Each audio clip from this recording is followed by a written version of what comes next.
আজি অসম সাহিত্য সভাৰ যি ৭৭তম দ্বিবাৰ্ষিক যি পাঠশালা বজালী অধিৱেশন আৰু সেই অধিৱেশনৰ আদৰণি সমিতি লগতে পাঠশালা চেম্বাৰ্ছ অফ কমাৰ্চ আমাৰ পাঠশালা যি টাউন ক্লাব আমি একত্ৰিত হৈ আজি ইয়াত আমি মেজি প্ৰজ্বলন কৰিছোঁ আৰু মেজি প্ৰজ্বলন কৰি ভগৱানক এইটো প্ৰাৰ্থনা জনাইছোঁ যাতে সকলোৱে যাতে আধ্যাত্মিকভাৱে হৃদয়বোৰ যাতে পৰিপূৰ্ণ হয়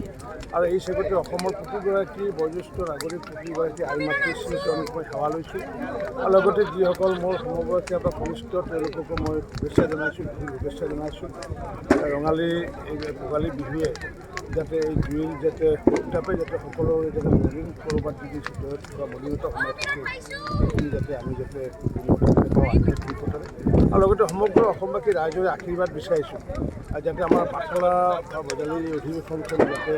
পূৰ্ণাংগ ৰূপত যাতে সফল হ'ব পাৰে তাৰ কাৰণে প্ৰতিগৰাকী অসমবাসী ৰাইজৰ শ্ৰীচৰণত মই আজি অৰ্থাৎ মেজিৰ জুয়ে যাতে আমাৰ যিখিনি অপশক্তি আছে যিখিনি আমাৰ কালিম আছে আটাইখিনি যাতে নাক ধৰি আমাক আগুৱাই নিয়ে আৰু এই অধিৱেশনখন অতি সুন্দৰ অধিৱেশন এখন সফল অধিৱেশন হিচাপে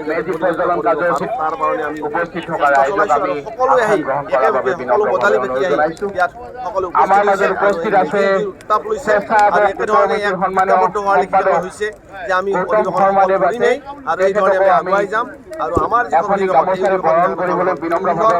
অধিৱেশন হিচাপে পৰিগণিত কৰিব পাৰোঁ মেজিৰ জুইৰ চলত এক প্ৰকাৰ সেৱা যাচি সমগ্ৰ অসমবাসীলৈ এক আবেদন দিছে যে সকলোৱে আহি এই ক্ষেত্ৰ উপস্থিত হওক আৰু আমাৰ অধিৱেশনসকলে ইয়াত প্ৰত্যক্ষ কৰক আৰু সকলোৱে আমাক যি আছে সকলোৰে পৰা আশীৰ্বাদ আমাৰ মাজত উপস্থিত আছে সুন্দৰভাৱে যাতে আগুৱাই নিব পাৰে।